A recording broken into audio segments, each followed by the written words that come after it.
ball knocked loose. White dive on it. This is twice now the Celtics have been first to the floor. They try to save with Horford. Unbelievable. Boston first to the floor. So good. Brown fakes, fires up the three. Bang! Tatum dives on the floor. Everybody dives. Jaylen Brown with the flush. Blocked by Porzingis. He's doing it all. Tatum spinning, driving, layup. Washington drives. Blocked by White. Oh, what a block from Derek White.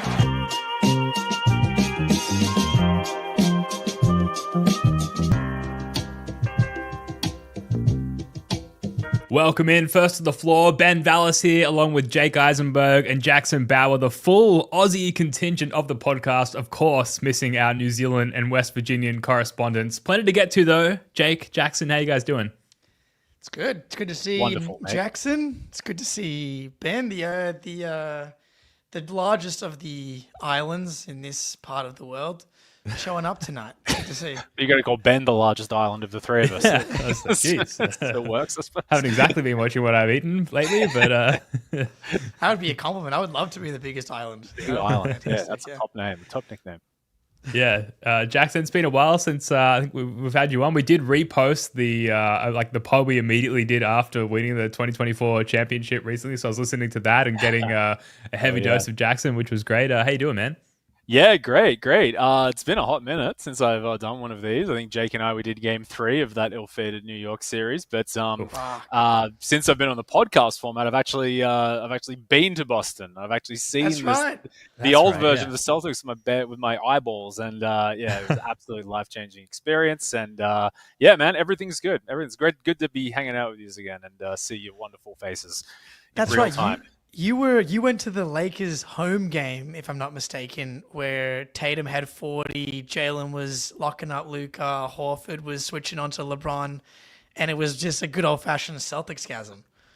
Yeah, I don't know what amounts of karma or goodwill I accumulated throughout this or previous lives to have my first game be the Lakers game, and it was years of service via this podcast is the good karma that you amassed. They kept. The Celtics gods kept receipts of the First to the Floor and formerly Celtics Reddit podcast. And that was incredible. Absolutely insane. I also went to the Jazz game 2 nights later, which was a far less memorable encounter, unless you're a Sam Hauser fan, because he broke the record for the most threes in a quarter for that one there. But absolutely incredible. Never forget it. Recommend it to all Celtics fans who've never been, if you're on the other side of the world, such as myself. It's essential and it's fantastic. Yeah, make the pilgrimage. What a trip. And what a great time to go as well, because as we know, it got worse from that point. The use-by date of that team was very close. I got it in just in time before it went bad. Truly. Yeah, like that stretch of the last several years, like we've all seen a version of this like last 5 years Celtics run in person, which is awesome. I know, Ben, you saw both game 3 and 4 of the NBA Finals. Yeah, if I'm not mistaken, 2022. I saw game two of the Nets series in 2022 of that same run. Tremendous game, by the way. Very jealous for you. The 17-point comeback, and then I went to New York and saw like them go up 3-0 in Barclays. Less of an incredible atmosphere, but still cool nonetheless. So, yeah, we snuck it in. I mean, Jackson definitely snuck it in. And thank God, because it is a different ball game. I would go back this year in a heartbeat, but it's just, it's difficult logistically with the family and especially with the upcoming summer league trip. Can't be sneaking in an additional US trip, but right.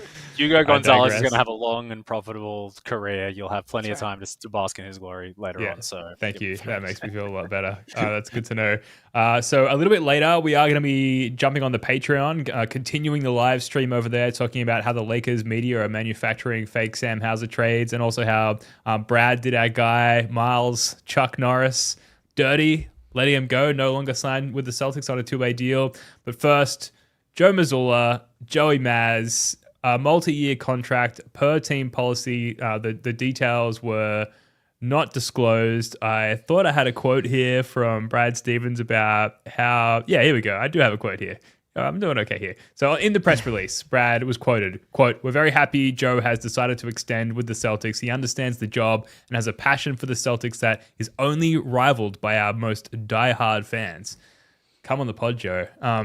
This is obviously, I think, the consensus is this is good news, Jake and Jackson, that Joe Mazzulla has been signed to a multi-year deal. They have not disclosed the amount of years or like to what extent he was already like contracted to be the Celtics head coach. But Joe does has his detractors, but I think the majority, consensus seems to be that this is an excellent thing for the Boston Celtics. Yeah, I wish we knew for sure if he had years left on the deal. I'm like pretty confident when he was asked about this in one of his several press conferences after the season and after the draft, that he did say that Joe has multiple years left when we want Joe to be here for a long time. Because I do think that matters here a lot. Because if there was only 1 year left, then this contract extension, I think, had to get done. Now, if there was multiple years left, did they have to do this? I don't know. Jackson, how do you feel? Joey Maz, 4 more years. Another term. Yeah, no, I'm great with this. I mean, if you've got an issue with this, like I get that some people like don't love Joe Mazzulla, but I mean, what else has he got to do to really justify the extension that he gets? I mean, I will say this, like it's lucky that like coaches' salaries don't count towards the salary cap or the CBA, because then like imagine needing to trade Joe Mazzulla for like Brian Keefe and a fucking protected second rounder or something. So I'm glad that's not a reality that we have to live in. But I mean, I love his psychotic demeanor. He's won a chip.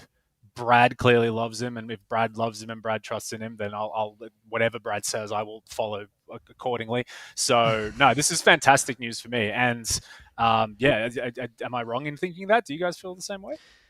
Yeah. Well, let me play. Go ahead, Ben. Go ahead. Well, I was going to ask, is this Brad Stevens' best contract extension in recent history, at least in 2025 calendar year? Maybe. It's pretty good, but I'm just glad that Joe Mazzulla can now afford the town on Blu-ray and also like the adequate home theater hardware to fully immerse himself in the town experience. So happy days for Joe Mazzulla, and we get him as coach for a long time. He did there's a couple of things to get into with Joe, but like he did pivot with his demeanor around the press last year, like showing that even within himself, even personally and even off the court, like he's capable of, I guess, making adjustments, which is a hit on many coaches who end up losing their jobs. So like the fact that he is all about continuous improvement himself, and there's some on the court stuff that we can get to too. I just think, and especially you kind of got to give him the benefit of the doubt for that first year. If he can go back in time, I'm sure he would have navigated that Heat series a lot differently. But given how he arrived at the role with Ime's departure, like I think you kind of got to give him the benefit of the doubt there. So like while, like I said, Joe does have his detractors, ultimately like he's been very fucking good and brought us a championship. So what could you say? Yeah. So I don't know why you had to do it if you had 2 more years left, because while Joe's a good coach, I think above all else, when it comes to coaching, especially in the NBA, the most important thing that you get is buy-in.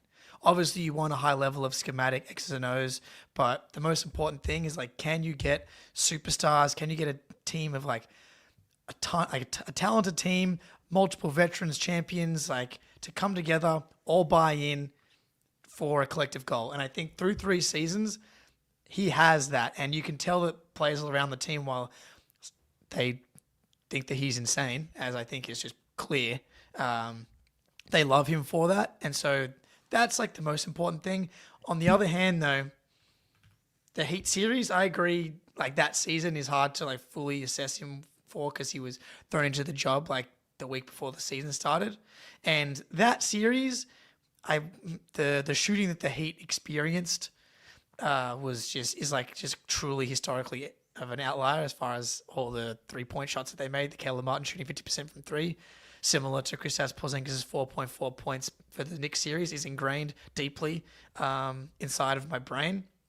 The Heat series and then the Knicks series, 2 out of the 3 seasons that the Celtics have played have finished in disappointing losses against inferior opponents that the Celtics were favored heavily against, especially this season. They were heavy favorites against the Knicks. Continued to play Porzingis. I think that in this upcoming season, there's a lot to learn from Joe about how he is as a coach, because it's not the stacked team that we got to enjoy over the last few seasons. There is a lot more experimentation, a lot more levers you got to try and pull. Like, he had one of the best rosters in the NBA, and he got 1 out of 3 seasons into a title. That's a win, no question. But at the same time, 2 of those seasons ended in disappointments. But that one season, I got the graphic here because I saw Nate post it today. Did I pull it up? Oh, I must have put it in the other one. But it was this stat of 47 out of 94 games in the 2024 season, the Celtics led by 20 or more. So not only did they win a championship, but he coached one of the most dominant teams in the history of the NBA. And that's just a fact. So I'm torn on it. Did we need to do the extension when he's got 2 years left? I think there's a lot to learn of a guy that's only been there 3 years. But at the same time, if you don't like him in 2 years, you can just get rid of him, and it doesn't count against your cap, to Jackson's point earlier. It's funny common thread of both of those playoff disappointments. They both featured a Jason Tatum leg injury at some point, to varying degrees, of course. But it's worth throwing it out there if you get a fit Jason Tatum for the Miami series and his Achilles stays intact for the New York series. You never know; it might have ended differently. For the record, I don't think it would have. We don't need to get into it, but ultimately, it is. Yeah, thank you. Ultimately, he doesn't have to worry about his future anymore. Not that I don't think he was worried. Even if he was worried, I don't think he's the kind of just mental, just psycho that would probably be able to shove that away and just focus on the game here. But he doesn't need to worry about, his future anymore. The expectations of this season are going to be a lot lower. Everyone accepts that. So I'm really interested to see if he evolves his approach to, his tactics. Is Mazzulla ball going to evolve? Is it going to be something else completely different? But I think you putting and giving him an extension, you're putting him probably in the best place mentally and giving him the most job security to sort of get through the next season, 2 seasons. Because this next season's a write-off. I think we've all kind of accepted that. The season afterwards, Tatum might only be coming back at a diminished version himself. So we could be looking at 2, building seasons here before hopefully everything's back on track by at least 2020. What year are we up to now? 8. So yeah, I'm happy they did it. I'm happy you don't have to worry about him going anywhere or the future. Or if things get real bad this season, is he going to say the wrong thing and be like, oh, yeah, you shouldn't be doing that for a coach? His credit will start to run out when the wins go away, but I don't think he's anywhere near that yet. So I think the extension was a great move. Yeah, this season's totally a write-off in terms of basketball winningness, but it's such an exciting research year for us diehard Celtics fans and fans of individuals, including Joe Mazzulla stands in the case of Wayne Spooney.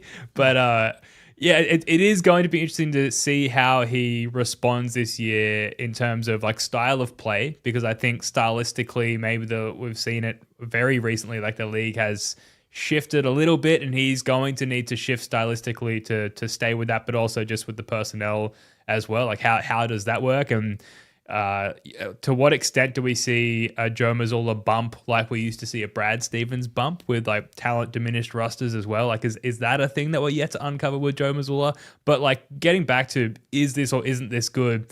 We've kind of all echoed the same sentiments.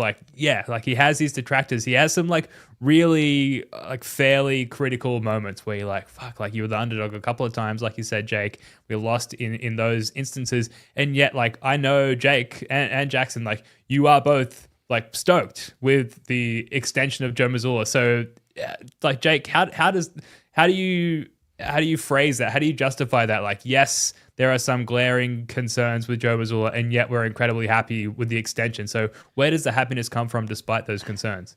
Well, I don't really care that much about the extension, honestly, because he can just be fired. How many coaches in the NBA right now are currently fired and still being paid? So to Steven's point in the chat here, it doesn't really matter because his contract will not protect him if Brad Stevens decides to move on. I don't believe that Joe Mazzulla is the same level of coach as Brad Stevens. If Brad Stevens could clone himself, I think that would be a coaching upgrade. Like maybe I'm going off recency bias here, but I really was disappointed in the Knicks series. And obviously we have the benefit in hindsight, right? I was guzzling Joe Mazzulla Kool-Aid, and that just the Kool-Aid, and all season long when we cruised to 61 wins, right? Like that's a real thing that happened, and like they dealt with half a season of Porzingis. Horford only played 60 games. Drew missed time. Jaylen missed time. To get to 61 games is a huge credit to Jason Tatum in particular, Peyton Pritchard taking steps, Derek White playing a ton of games, but obviously Joe Mazzulla bringing the best out of a lot of guys on this team. So like obviously you don't get to 57 conference finals, 64 historic seasons, 61 wins, and then a Kristaps Porzingis illness maybe is a thing that, you know, crushes him. But back to what I was saying about hindsight, it's like coming into the season they upped the 3-point rate.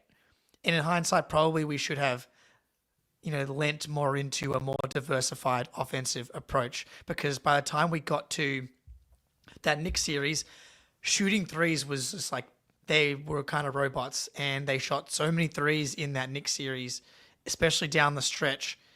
Like they couldn't break the habit in the moment. And if they had a more diversified approach throughout the season, had more experimentation, I love the fact that they're talking about implementing more pace, more cutting, more movement, but it's like, it's a little bit too late now. Because better late than never. Yeah, it is better late than never, but it would have been really awesome to have that implemented before the playoffs, and we fucking lost to the Knicks, right? But Totally. Yeah, so I'm not as happy as I thought I would be, honestly. Like I just Okay. Yeah, I'm. But it's like, who else? Like, it's got to be Joe versus the field. I'm not saying replace him. I'm just saying maybe not extend him. But at the same time, I'm not sure it actually matters that you do extend him, because you can just move him. And when you're paying so much for the team, then what's $20 million of Joe Mazzulla dead cap? But yeah. It's probably also worth mentioning he's 36, 35, 37, something like that. He's dead young. He is Old so as young. Like he's got those 3 seasons. Those are his only 3 seasons. So, you know, I know it doesn't always work this way. You're at the behest of talent and health and circumstances and whatnot. But like, you know, it would be a reasonable assumption to think that Joe Mazzulla is going to get better season to season. And I think having an off shitty gap year, whatever you want to call it, I think ultimately is going to be good for him. And the extension just sort of, I think, is just a signal from the organization saying, look, you're the guy to take us through, do what you got to do. You've got at least 3 years or however many years it ends up being.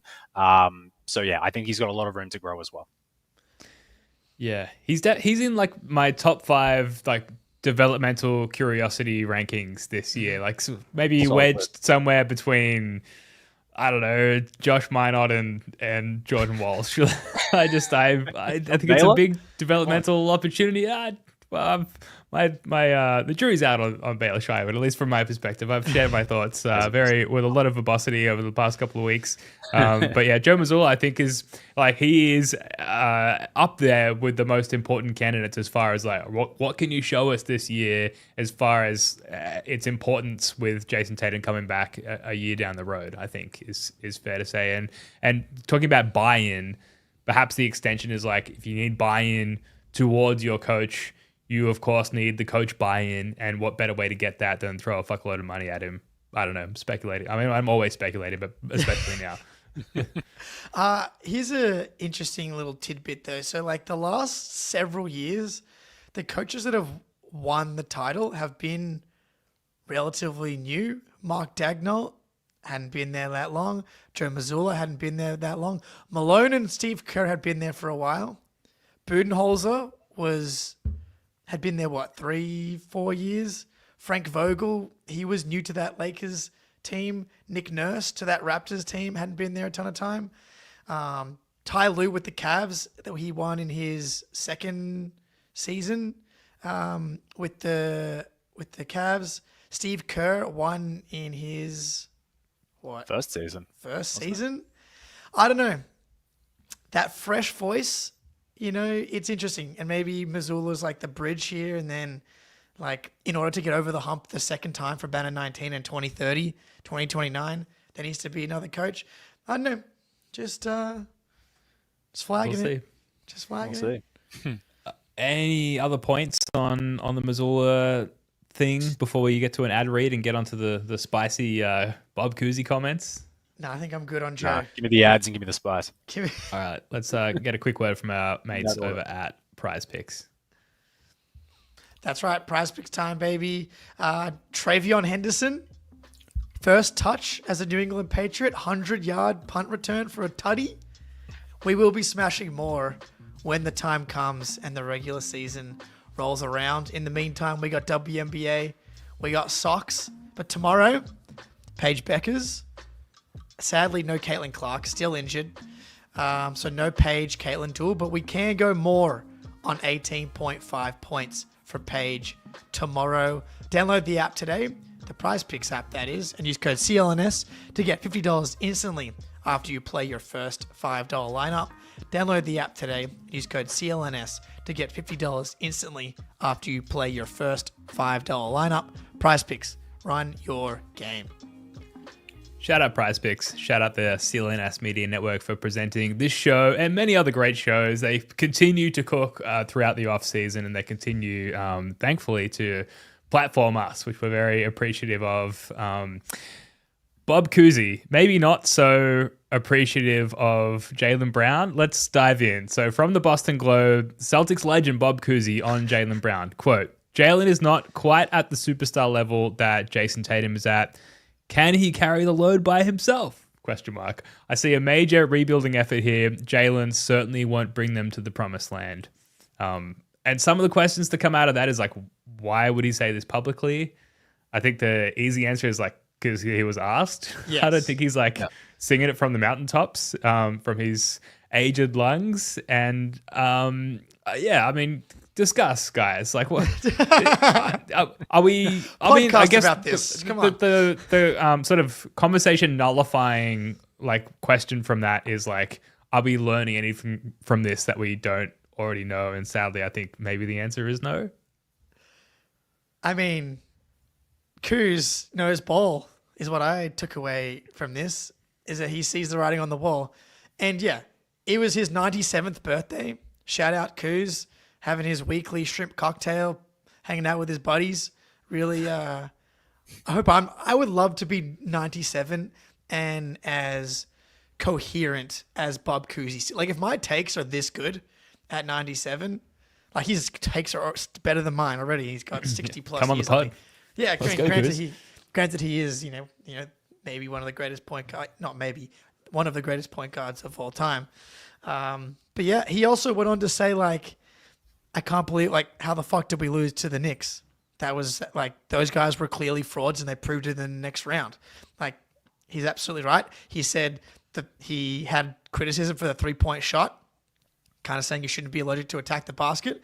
Now, it was kind of that tropey way of criticizing the Celtics for shooting too many threes. But if Bob Cousy at age 97 doesn't fully understand the schematic approach of the Boston Celtics shooting threes, I think that's totally fair. But all of his like analysis at age 97, I thought was totally fine. And sure, Tyson in the chat saying it was an unnecessary comment. He can answer in a much better way. He's 97.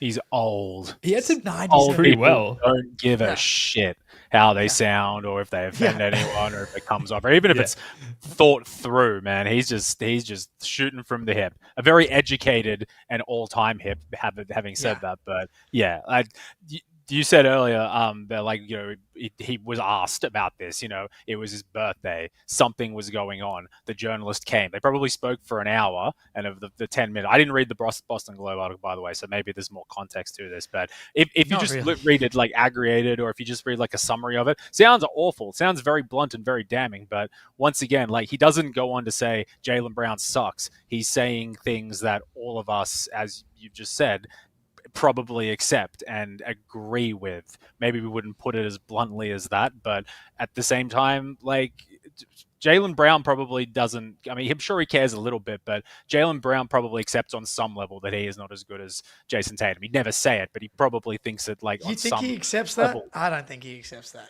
Well, here's the thing: like whether this is speculation and whether or not this is intentional or not. Maybe he's just trying to give him a rev up. Maybe he's just trying to give him some motivation for the year. Because games 1 and 2 against the Knicks were pathetic. Absolutely pathetic, and it reeks of either complacency or fatigue or a combo of both. So fatigue is one thing, complacency you can drill that the fuck out of people, and I think that might, whether it's intended or not, that's Bob Cousy saying you better prove it this year, or you better show me that what you're really made of, because I don't think based on this evidence that you can do it on your own or you can be the leader. But I mean, like it or not, Jaylen is the leader. He's the most tenured Celtic. He is, he's the most experienced, unless you count 32-year-old NBA champion Chris Boucher. He is definitely the most experienced Celtic. So, like it or not, he is going to have to carry the load. And yeah, does anyone else want to jump in now? Because I'm just rambling. Someone else carry the load. Come on.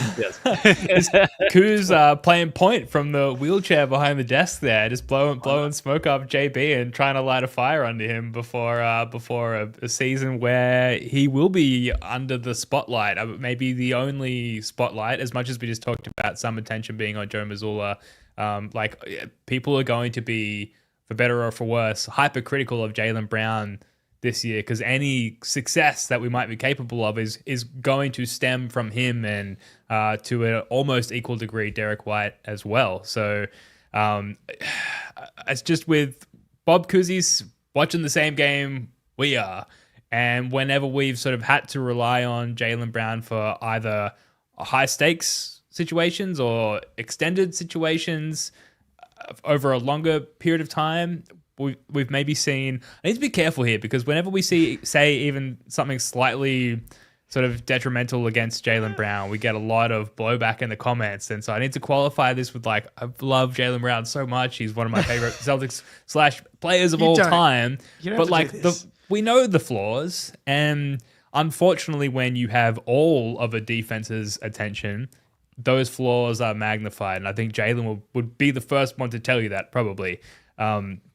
So yeah, Cousy is right on the money here. He also, when he talked about the Knicks, he described them as the fucking Knicks, which I love. Just a lot of spice. And he also said, as the Knicks proved next round, they were not legitimate contenders. So Cousy just still cooking, which he absolutely love to see. Before we continue and before we inadvertently, sorry, go ahead, Jake. I think Cousy he knows, dude. He won 6 championships. Even in that era, think about his teams.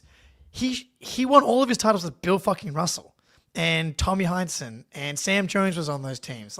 He knows, and you look at they won 11 titles. They won all, they dominated. But man, there was game 7s. A lot of these series and games were close, and he knows how fucking good his teammates were. And he looks at this team and he's like, there's no Bill Russell on this team. There's no, what are we talking about? We're not contenders. I think he knows how hard it is to win a title and sees this team and it's there's no chance. We're rebuilding. And he's right. But Jackson, is it not more of a holistic comment, regardless of the framework, regardless of the playing field, I don't see that in Jaylen Brown at all, ever? I feel like that's kind of what he's saying.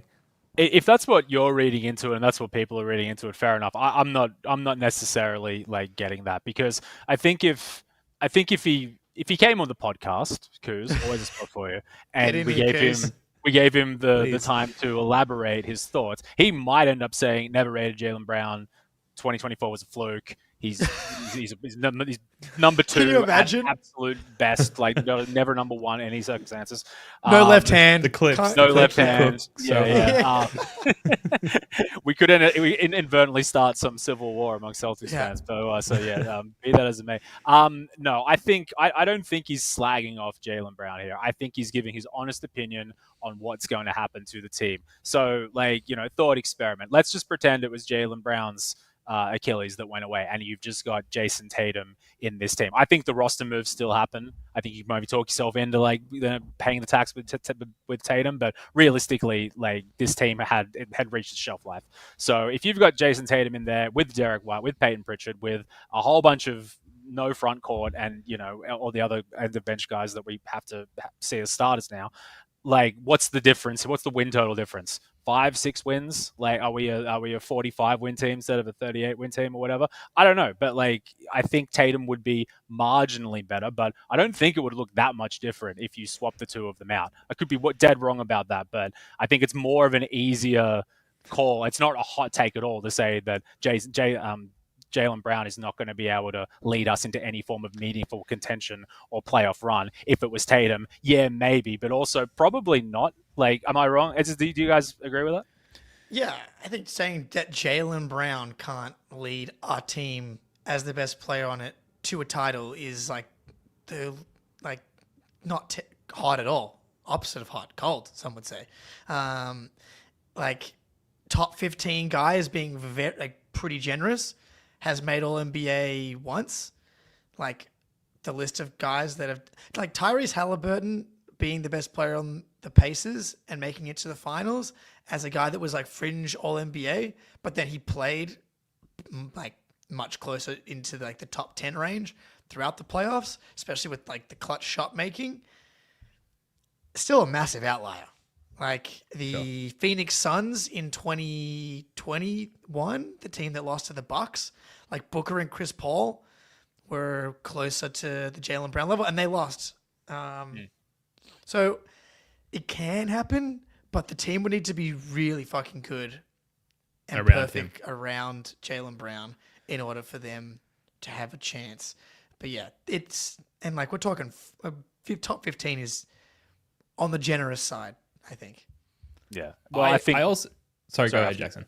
No, all I was going to say was like we'll probably see the best statistical season of his career here. He might also lead us to sub 40 wins, but I have a feeling like at least in a vacuum, points, rebounds, definitely rebounds, no front court, and assists. Like he's probably going to see that go all the way up. I imagine turnovers too as well, and maybe shooting percentage, true shooting percentage, what have you, will go down. But I think he's going to have plenty of chances to ball out and like show us what he's about. But I know that's not the question we're asking here. It's about leadership and it's about being that guy. I'm sorry. I think I'm just taking us back to nowhere here, but I agree. Welcome to August, baby. Yes, this is good. This is excellent stuff. We've got to pad out the show. Yeah. No, it's excellent. It does a couple of things. So, like, first of all, if Jaylen Brown does lead us to an above expectation season, like I'll be the leader of the pack of the happiest people in the world, except for on draft night, in which case I'll be very disappointed. But also, like, two questions. Like, could Jason Tatum have like gotten it done in 2024 without Jaylen Brown? Like, just to credit Jaylen Brown appropriately? Like, almost certainly not. He won Eastern Conference Finals MVP. He won Finals MVP. Like, it was integral, like, in a word, in that championship run. So I think we have to take him off the team and replace him with no one, then sure. Well, yeah, that's tricky. But I do think if you replaced him with someone not quite as good, that you probably still win the title, just because they fucking boat raced the league. 16, so hard. Not 16 and 3 though in the playoffs. Agreed. Yeah, well, yeah, that's a tough one because Jaylen individually was so good throughout he was above expectation level for Jaylen Brown all throughout the playoffs. So like you would have to replace him with, I think, someone pretty fucking good to get the production we got out of Jaylen Brown in that postseason. Like he was noticeably really fucking good, right? 100%. Yeah. Awesome. Yeah, and Tice's point is fair. Like Jaylen already pulls enough hate. The statement just validates some of the hate and maybe helps bring some more. I don't disagree with that at all. I guess it's just I can't hold that against Cousy necessarily due to the 97-ness of it all. Yeah. But like you excuse a lot of comments from old people over family Christmas. Yes, exactly. If this was Kendrick Perkins, I mean, fucking like if this, Paul Pierce, Garnett, someone that's still allowed to drive, like that would be. That would be your opinion's no good here, Coos. Where's your license? Yeah. I want to make sure we get to this voicemail before we sort of inadvertently answer the question. The other thing I had on my mind was just like, what does this season look like if you replace Jaylen Brown with Jason Tatum? So not that we would have had pivoted in this direction and made all the trimmings financially and roster wise if we had JT instead of JB, but like, I think it's just an interesting side quest mentally to think about with like in terms of how we evaluate what JB looks like this season and, after the fact, how we evaluate his performance, what that might look like with Jason Tatum. And, it's an impossible question. I think obviously we would expect us to finish with a higher seed if Jason Tatum was leading the way. But like there would still be a very, very heavy weight on Jason Tatum's shoulders, and we would probably cut him a lot of slack as well. So something to keep in mind with how we evaluate Jaylen Brown this year too. Totally.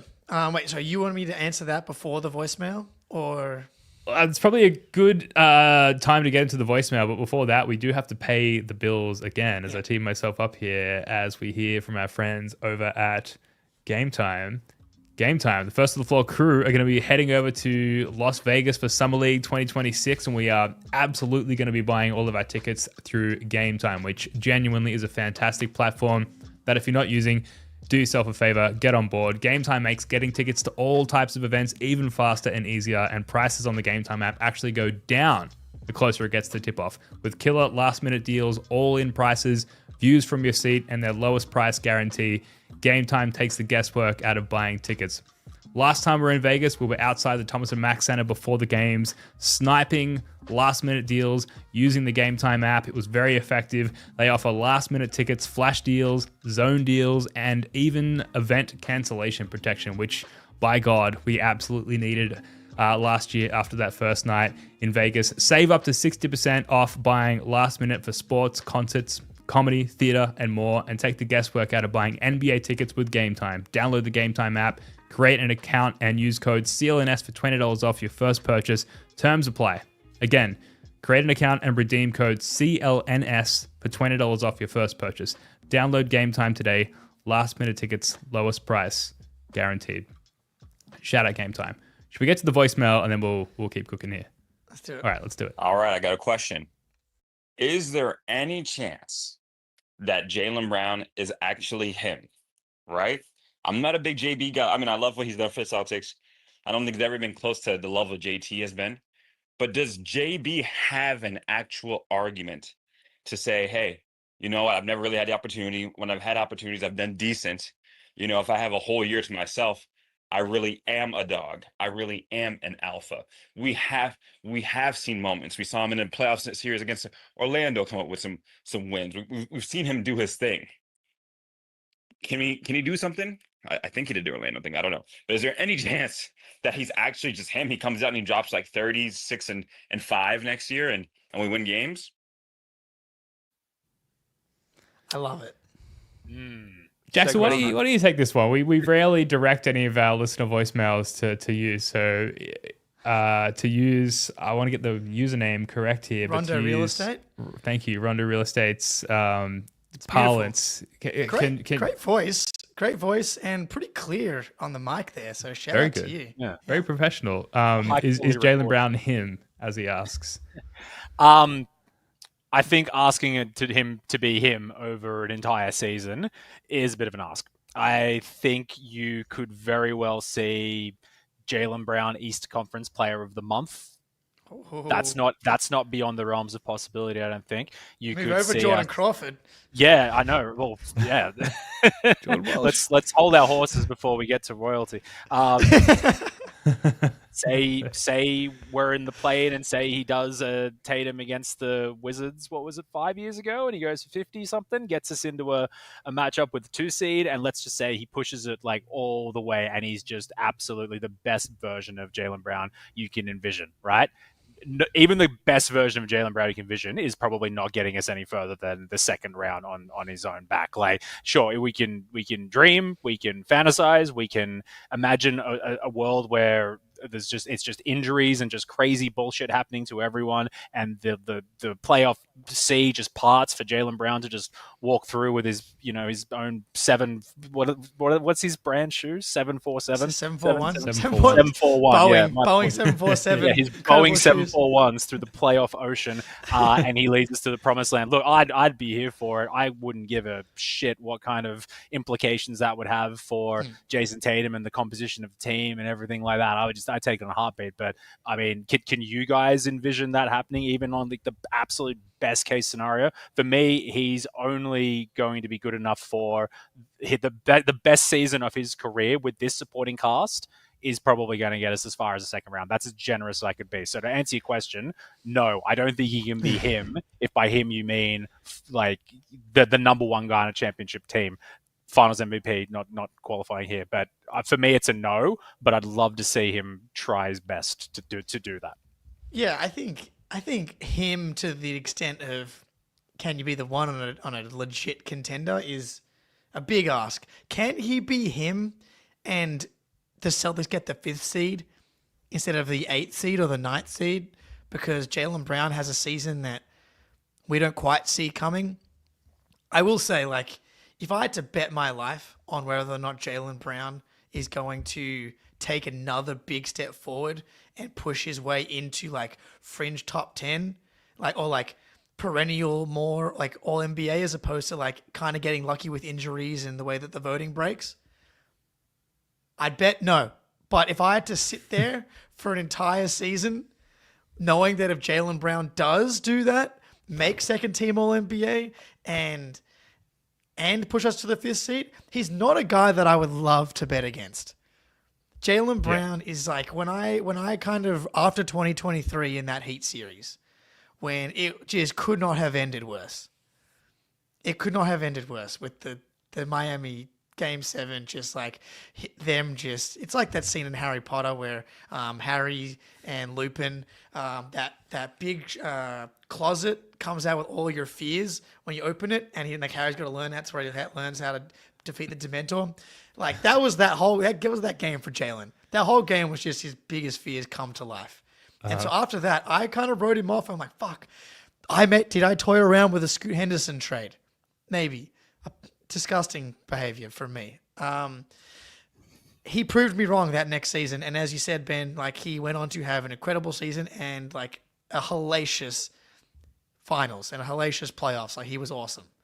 Not as good of a season last year for sure, but like if I know anything about this dude, like he's doing everything in his power to do exactly what Rondo Real Estate is talking about and becoming him. He's in the Batman. He's in the Ra's al Ghul chamber right now.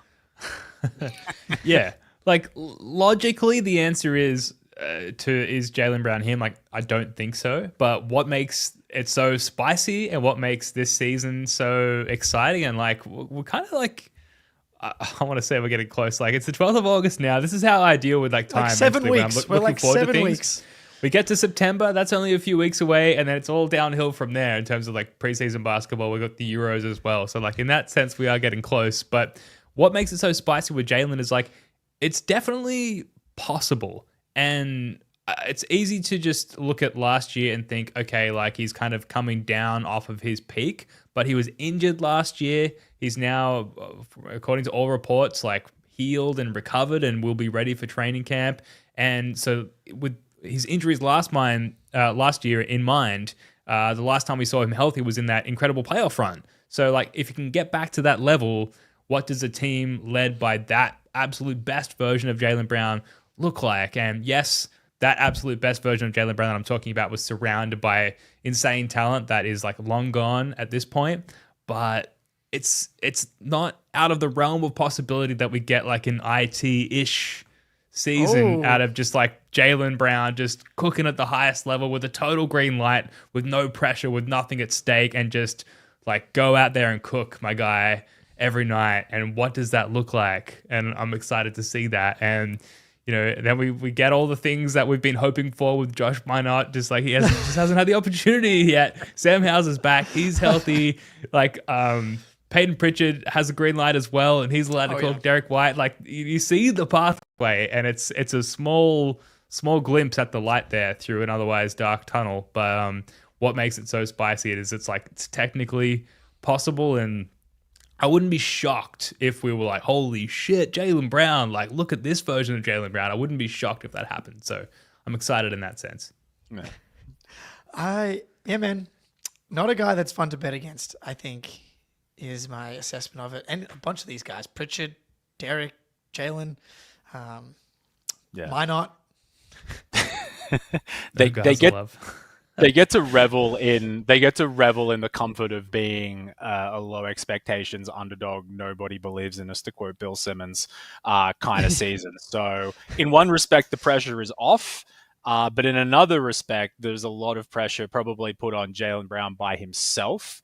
Probably not maybe it's proved to himself that he believes he is him, but like he would have heard the Cousy stuff. He's gonna know like that there's doubts and like, oh, Tatum's out, so this isn't off yet. He's probably thinking, no, that's bullshit. Like watch this. And again, it might not translate into a supremely brilliant like win total, but I would almost bet my house on it that he's going to have career high in scoring next year, health permitting. How about this? How do you think the Celtics nation would react if Brown beats Tatum and Larry Brown, for that matters, top scoring total for the Celtics? Oh, let's say he gets 66 in like a triple overtime against the Raptors as like a ninth seed. You know what I mean?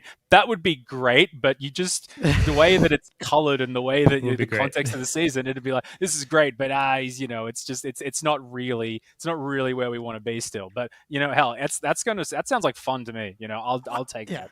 I know that people on this podcast right now, and a lot of the people listening in the First Floor Nation, are going to enjoy if that happens. What I think one of the worst parts about next season is going to be the large swaths of Celtics fans that actually are kind of rooting for Jaylen to fail, because I know they exist, and those people suck. Those people are not up here right now, and most of them are not in this chat right now. But like, I can hear Bill Simmons right now on the Over Under pod. House, like, are people underrating how much Jaylen Brown means to the city of Boston? Like, I know for a fact this guy gives a shit, House. I'm locking it. Over. That was very good. How have you only now just broken that out? I'm proud. I thought everyone had done a Bill Simmons impression of this podcast at one stage or another. Makes me so happy. I can't wait to hear that pod. I mean, one of the great things about doing this show is we can be like, I think Jaylen Brown's going to be awesome. And everyone's like, yeah, we agree. But we've seen his detractors and really anytime we've said anything even slightly like centrist about Jaylen Brown, let alone negative, people call us out in the comments. So he definitely has a lot of promoters as well. But look, it's just going to be tough for JB because he is not going to have a lot of defensive focus elsewhere other than on him.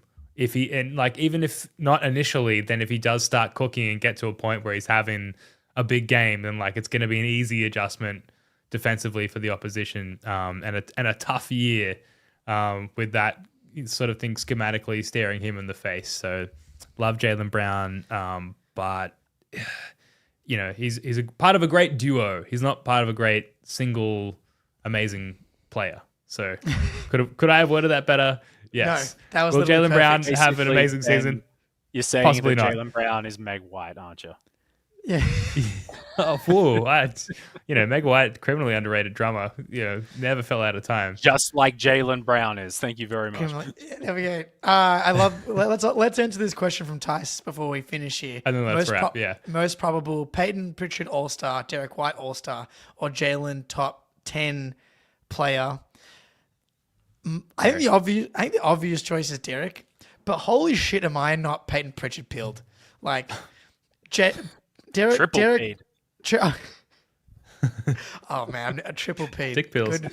Yeah, we're open for sponsorship. Peyton Pritchard. Derek White started a podcast. Jaylen Brown streaming. Not the best indicators for a 2024 level of championship focus. Peyton Pritchard just dropped 68 in the Ball Don't Stop Pro-Am. Like, he is killing himself for next season. he's who I'm most excited for next season. Just like, what if there is a Brunson leap in there? That he is just a guy, and again, another guy I wouldn't bet against. So I'm gonna answer Pritchard All-Star. I'll go shout out Noah Dalzell and Rivens, obviously. Pritchard All-Star is a brilliant call. Yeah, I was gonna say Derek All-Star just because I think there's only got to be 2 or 3 injuries to point guards in the East. Halliburton's already not there. Hell, Drew Holiday, who wasn't anywhere near an All-Star, but he's not there anymore in the East, that is. So I think there's a world where Derek White could definitely get there. And we talk about all this pressure on Jaylen Brown and blah, blah, blah, blah. There is a world where Derek White just was like, oh, actually, hello. Here's me going up another level. Here's me with more responsibility. I also doubt it. Here's the same him. way I doubt Jaylen Brown can be him with capital letters, but no, I'm backing Derek White for an All-Star there. Yeah, that seems like if I'm gonna bet like my house life on something, it's Derek White All-Star. But the Peyton thing, like, I don't know if I would be surprised. So, but I would genuinely be surprised if Jaylen. I hate to say it again out loud because I can hear the detractors in the comments already. Go Jaylen. The Jaylen top 5-10 player, just because there's so much talent in the league. It's not a knock on Jaylen. It's just that there's a lot of better players. All right, I think that's going to do it for this one. Thank you so much for joining us. Please hit that like button, leave us a comment, and hop over to the Patreon now if you want to stick with us as we continue the live stream. We'll be back with another pod later in the week. Jake, Jackson, love your work, guys. Until next time, go Celts.